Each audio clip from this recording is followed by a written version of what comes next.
ঋণের চাপে বাংলাদেশ চলতি অর্থ বছরই শোধ করতে হবে $30.59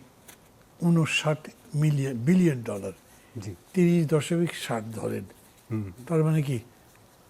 সেটা একটু আগে আমরা যেটা আলোচনা করছিলাম যে দেখেন যে আমরা ঋণ পরিশোধে কিন্তু আমরা বিরাট অঙ্ক ব্যয় করতে হবে এবং আগামী বছরগুলোতে আরও বাড়বে। কাজে এটা তো আমাদের কোনো সমাধান দিবে না, কারণ আমরা তাহলে ঋণের ফাঁদে পড়ে যেতে হবে, ঋণ পরিশোধে আমরা ব্যর্থ হতে হবে। এটা আপনি শুনেছেন কি আজকে যে প্রেস ব্রিফিংটা করেছেন প্রেস উইং প্রাইম মিনিস্টারের, তারা বলেছে যে এই 100 দিনে আমরা পরিশোধ করেছি $90 million. You are still falling back. অবশ্যই পরে কিভাবে করবেন? আবার আপনি টাকাটা তুলতেও পারছেন না। মানে আমাদের বাস্তব চিত্রটা তো জানতে হবে সব মানুষের, অবশ্যই। তারপরে পুরো জাতিকে সেইভাবে উদ্বুদ্ধ করতে হবে। দরকার লাগলে তারা একবেলা খেয়ে হলেও টাকা দিক, রাষ্ট্র যাতে চলতে পারে। আপনি সেই কাজ করছেন না তো, বা কীভাবে এটা, মানে অর্থনীতিবিদ হিসেবে আপনি কী দেখেন এই ক্রাইসিসটা উৎক্রমণেরই বা পথ কী? এই যে একটু আগে আপনি যে কথাটা বললেন, এই সোশ্যাল সেফটি নেটের জন্য গভর্নমেন্ট যা যা করছে, কিন্তু এগুলো সবই যে খুব প্রপারলি অ্যাসেস করা হয়েছে সেটা তো মনে হয় না। কেন?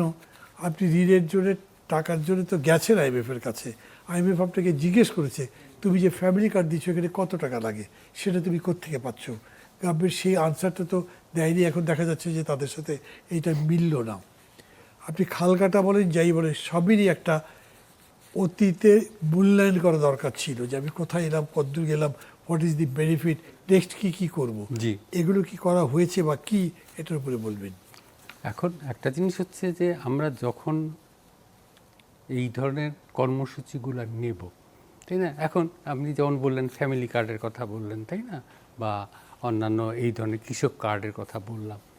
এখন একটা জিনিস হচ্ছে যে এই ফ্যামিলি কার্ডটা, এইটা তো আমাদের তো এই অনেক ধরনের সেফটি নেট প্রোগ্রামগুলো আছে এবং তাদের সংখ্যাও কিন্তু কম নয়। জি, 100-র উপরে জি প্রোগ্রাম কিন্তু অলরেডি ইন এক্সিস্টেন্স যেটা রয়েছে। এখন এই ফ্যামিলি কার্ড এটা তো 101তম এটা হওয়া কথা নয়। একটা জিনিস হচ্ছে আমাদেরকে এই জিনিসটাকে, যদি ফ্যামিলি কার্ডটাকে আমরা সুষ্ঠুভাবে এটা বাস্তবায়ন করতে পারি, তাহলে যেটা করতে হবে সেটা হচ্ছে এই যে অন্যান্য যে আরও 100টা কর্মসূচি আছে, এই কর্মসূচি ধীরে ধীরে গুটিয়ে নিতে হবে। নিয়ে আমাদেরকে একটা নির্দিষ্ট সংখ্যক এই ধরনের কর্মসূচি নিতে হবে, যার মাধ্যমে আমরা যে টার্গেট গ্রুপ যেটাকে আমরা বলি, অর্থাৎ যাদের কাছে, যেমন দুস্থ পরিবার, এরাই তো সবচেয়ে প্রথম দাবিদার। তারপরে তাহলে এই দুস্থ পরিবার, যাতে সকল দুস্থ পরিবারকে এই কার্ডের মাধ্যমে আমরা যদি দিতে পারি, তাহলে একটা জিনিস হলো কি, কার্ডটাই কিন্তু অন্যান্য যে প্রোগ্রামগুলো আছে এগুলোকে আস্তে আস্তে গুটিয়ে নেওয়ার একটা সম্ভাবনা সৃষ্টি করতে পারে। কারণ এটা আমাদের প্রয়োজন এই জন্যে যে এই যে 100টা প্রোগ্রাম বা 100-র বেশি প্রোগ্রাম যে এখন রয়েছে, এগুলো ম্যানেজ করাও তো একটা বিরাট ব্যাপার। সেই ক্যাপাসিটি তো আমাদের নাই এতগুলো প্রোগ্রাম সঠিকভাবে ম্যানেজ করার মতো। যার ফলে যেটা হচ্ছে, এই ধরনের যে কর্মসূচিগুলো আসছে, এই কর্মসূচিগুলোর মধ্যে প্রচুর পরিমাণ, আপনারা সবাই জানি, এটা নতুন কিছু নয়, যে দুর্নীতি হচ্ছে, মিস টার্গেটিং হচ্ছে, সব সমস্যাগুলোই থেকে যাচ্ছে। সত্যিকার অর্থে যারা উপকারভোগী, যাদের কাছে যাওয়ার কথা, তারা কিন্তু সবার কাছে যাচ্ছে না।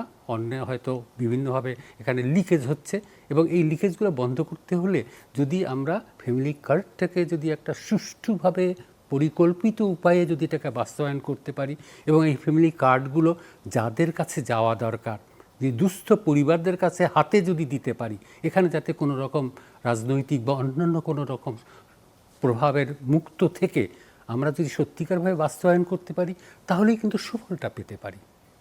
কাজেই সুফলগুলো পাওয়া, অর্থাৎ ফ্যামিলি কার্ড করলেই যে সমস্যাটা সমাধান হবে তা কিন্তু নয়, বা কৃষক কার্ড করলেই যে কৃষকদের, বিশেষ করে ক্ষুদ্র কৃষকদের বা যারা প্রান্তিক কৃষক আছে, তাদের সমস্যাগুলো সমাধান হবে তা কিন্তু নয়। আপনি যেটা বলছিলেন যে এখানটায় আসলে আমাদের জিনিসটাকে অনুধাবন করতে হবে, এবং কিভাবে এই কার্ডগুলোকে কিভাবে সত্যিকার অর্থে আমরা একটা বাস্তবসম্মত প্রোগ্রামের মাধ্যমে আমাদের যারা অভিষ্ট, যারা গোষ্ঠী, যাদের কাছে আমরা দিতে চাই, সেটাকে ইনশিওর করতে পারলে তবেই না এই কর্মসূচিগুলো সফল হবে।